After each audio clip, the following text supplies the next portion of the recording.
Today we will discuss about defects in solids. Solids के अंदर कौन से डिफेक्ट्स हैं वो हमने क्या करनी है, स्टडी करनी है। So first of all we have to know what do you understand by the term defect. Defect क्या होता है? Any departure from perfectly ordered arrangement in a of a constitution particles is in a crystal is known as a defect। आपके पास क्या है कि आपके पास जो perfectly ordered arrangement है उसके अंदर अगर किसी तरह का चेंज आ जाए, एक पर्टिकुलर स्ट्रक्चर गिवन था लेकिन वहाँ पे कुछ डेविएशंस आ जाएं, चेंजेस आ जाएं, तो उसको क्या बोलते हैं हम? डिफेक्ट बोलते हैं। जनरली जो डिफेक्ट्स होते हैं वो 2 टाइप्स के होते हैं। पॉइंट्स डिफेक्ट हो सकते हैं और एक प्रॉपर लाइन डिफेक्ट हो सकता है। पॉइंट डिफेक्ट में तो क्या होता है कि परफेक्टली ऑर्डर अरेंजमेंट था और एक कोई पॉइंट, एक एटम, एक मॉलिक्यूल जो है वो अपनी पोजीशन से क्या हो चुका है, डिस्प्लेस हो चुका है और एक नया स्ट्रक्चर फॉर्म्ड आउट हो गया। तो ऐसी डेविएशन से जो आपके पास सॉलिड्स बनेंगे उनके अंदर कौन सा डिफेक्ट आएगा? Point defect. लेकिन अगर एक पूरी की पूरी अरेंजमेंट में लाइन ही क्या हो जाए, मिसिंग हो जाए और उसकी जगह कुछ नया इन्वॉल्वमेंट हो जाए तो उसको क्या बोलते हैं हम?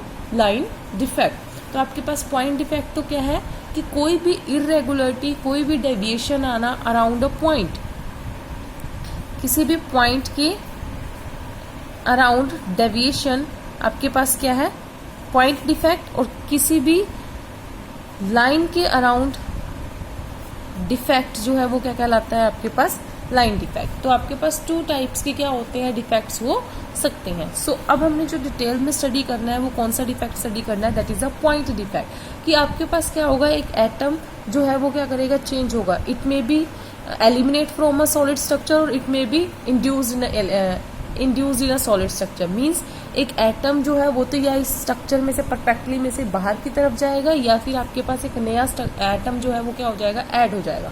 तो उसके बेसिस पे आपके पास कुछ डिफेक्शंस हो जाती है from a perfectly order arrangement. उसको क्या बोलते हैं? पॉइंट डेविएशन, पॉइंट डिफेक्ट बोलते हैं। और उसको हमने क्या करना है? स्टडी करना है। तो आपके पास जो पॉइंट डिफेक्ट है वो क्या है? 2 टाइप्स का है फर्दर आपके पास। एक है स्टोशियोमेट्रिक, नॉन स्टोशियोमेट्रिक, और थर्ड वन आता है आपके पास impurity. These are the 3 defect that has been discussed under the point defect. Point defect में हमारे पास 3 जो डिफेक्ट्स हैं वो आते हैं, स्टिशियोमेट्रिक, नॉन स्टिशियोमेट्रिक और इम्प्यूरिटी। अब जो आपके पास मेन डिफरेंस है, that what do you understand by the term stoichiometric और नॉन स्टिशियोमेट्रिक। अगर आपके पास जो इम्परफेक्शन आ रही है उसके अंदर क्या होगा? जो नंबर ऑफ कैटायंस है और नंबर ऑफ एनायंस है उनकी रेशियो क्या हो? सेम हो। मीन्स अगर आपने एक पूरे ऑर्डर्ड अरेंजमेंट में से एक एनायन निकाला और एक कैटायन निकाला और उसके बाद डेविएशन तो आ गई, तो परफेक्टली ऑर्डर अरेंजमेंट तो डिस्टर्ब हो गया, लेकिन ओवरऑल जो आपके पास न्यूट्रलिटी थी वो क्या रही? बैलेंस्ड रही। तो उसको क्या बोलते हैं? स्टिशियोमेट्रिक डिफेक्ट। ये आपके पास उसके अंदर कैटायन और एनायन की रेशियो जैसे पहले थी उतनी ही रही, ओवरऑल वैल्यू क्या रही है आपके पास? न्यूट्रल रही। बट अगर आपके पास नंबर ऑफ कैटायन और नंबर ऑफ एनायन जो रेशियो है उनकी वो सेम ना रहे तो आपके पास वो क्या हो जाते हैं? नॉन स्टिशियोमेट्रिक हो जाते हैं। ठीक है। उसके बाद आता है इम्प्यूरिटी डिफेक्ट। इम्प्यूरिटी डिफेक्ट में क्या होता है? अगर कोई फॉरेन एटम पार्टिकल जो है वो लेटिस साइड पे आ जाए और डिफेक्ट को ऑर्डर परफेक्टली ऑर्डर अरेंजमेंट को क्या कर दे? डिस्टर्ब कर दे, तो ऐसे डिफेक्ट को क्या बोलते हैं हम? Impurity defect. तो अब हमने क्या करना है? इनको 1 बाय 1 स्टडी करना है। स्टिशियोमेट्रिक में क्या था कि ऐसे एलिमेंट्स को स्टडी करना जिसके अंदर कैटायन और एनायन की रेशियोज सेम रहे, चाहे उसके अंदर डिफेक्ट आ जाए या फिर वो परफेक्टली ऑर्डर्ड अरेंजमेंट था। लेकिन इसके अंदर क्या होगा कि रेशियोज में क्या हो सकता है? डिफरेंस आ सकता है। मेटल मतलब कि पॉजिटिव चार्ज भी ज्यादा हो सकते हैं और नेगेटिव चार्ज भी ज्यादा हो सकते हैं आफ्टर अटेनिंग अ डिफेक्ट। और इसमें क्या होता है कि कोई भी फॉरेन पार्टिकल आके किसी भी लेटिस साइड के ऊपर एंटर भी कर सकता है या फिर उसमें से कोई बाहर भी निकल सकता है। तो उसमें क्या होगा? आपके पास इम्प्यूरिटी डिफेक्ट आ जाता है। तो first of all we have study stoichiometric defect.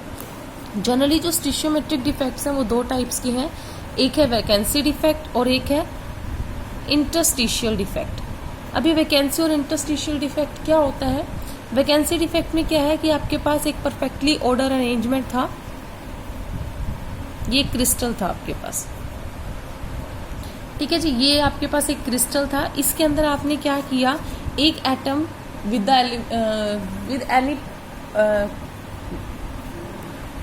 With any external environment either of heating और एनी सम कंडीशन, आपके पास क्या हुआ, यहाँ से एक एटम जो है वो अपनी पोजीशन को छोड़ के बाहर चला गया। तो आपके पास क्या हुआ 1 2 3 1 2 3 1 2 3। फॉर एग्जाम्पल यहाँ पे हमारे पास ये क्या थे, एटम्स इसके अंदर प्रेजेंट थे। डॉट जो है वो इस लेटी साइड के ऊपर एटम्स को रिप्रेजेंट कर रही है। तो अब आपके पास पढ़ रहे हैं हम स्टिशियोमेट्री की, अगर आपके पास इसमें क्या होगा कि नंबर ऑफ क्वांटिटीज जो जाएंगी वो इक्वल अमाउंट में जाएंगी। तो हमने बोला कि एक यहाँ से मान लो चला गया और एक यहाँ से, तो दो जो आपके पास आयंस है, एटम्स है, वो क्या हो गए हैं आपके पास विद इन द सराउंडिंग जो है वो एलिमिनेट हो गए हैं। ठीक है जी, विद इन सराउंडिंग एलिमिनेट हो गई। तो यहाँ से क्या हुआ, 2 आयंस क्या होगी, वैकेंसी क्रिएट हो गई। तो ऐसे डिफेक्ट को क्या बोलते हैं, वैकेंसी डिफेक्ट। ठीक है, जब आपके पास क्या होगा, एक क्रिस्टल में से कुछ लेटिसाइड्स के एटम्स जो है वो उठ के बाहर की तरफ चले जाएं अंडर एनी कंडीशन, तो उसको क्या बोलते हैं, वैकेंसी डिफेक्ट। वैकेंसी का मतलब होता है जहाँ खाली स्पेस आ जाए, तो उसको क्या बोल दिया हमने, वैकेंसी डिफेक्ट बोल दिया। सिमिलर वे में नेक्स्ट डिफेक्ट है, that is a interstitial defect. Interstitial defect में क्या होता है आपके पास कि परफेक्टली ऑर्डर अरेंजमेंट था। ठीक है जी, इसके अंदर एटम्स प्रेजेंट थे हमारे, तो एटम जो है, मॉलिक्यूल जो है वो उठ के अपनी पोजीशन से कहाँ आ गया, जो एम्प्टी स्पेस इनके बीच में प्रेजेंट था, यहाँ से उठा और यहाँ आ गया। बट यहाँ पे जो वैकेंसी है वो क्या रही, एज इट इज रही। ठीक है, या फिर आपके पास क्या हो सकता है कि यहाँ से उठ के एटम, मतलब कि जो आपके पास नंबर ऑफ आयंस है वो क्या रहेंगे, सेम रहेंगे, कि एक अगर इधर से उठ के आया तो एक इधर से, तो 2 आयंस जो है वो क्या हो जाएंगे आपके पास विद इन इंटरस्टिशियल साइट्स जो है वो रिप्रेजेंट हो जाएंगे। तो ऐसे डिफेक्ट को क्या बोला जाता है, इंटरस्टिशियल डिफेक्ट बोला जाता है। ठीक है, ये जो हमने किए वैकेंसी डिफेक्ट या फिर आपके पास जो इंटरस्टिशियल डिफेक्ट है, जो इंटरस्टिशियल डिफेक्ट है इसके अंदर आपके पास क्या होता है, जनरली हमने क्या पढ़ा है, सिर्फ एक एटम पढ़ा, मॉलिक्यूल पढ़ा, बट एक्चुअल में जो सॉलिड्स है it will consist of a metal and non metal. Means इसके अंदर आपके पास क्या होता है, पॉजिटिव और नेगेटिव सेपरेशंस होती हैं। तो इन वैकेंसी डिफेक्ट और इंटरस्टिशियल डिफेक्ट की जो नई टर्म्स बन के आती हैं वो क्या बन के आती है, वैकेंसी डिफेक्ट जो है वो रिप्लेस्ड हो जाता है आपके पास शॉर्ट की डिफेक्ट से, और जो आपके पास इंटरस्टिशियल डिफेक्ट है वो रिप्लेस्ड हो जाता है आपके पास फ्रैंकल डिफेक्ट से। तो आपके पास ये दोनों जो है वो नई टर्म्स के साथ क्या हो जाते हैं, रिलेट हो जाते हैं।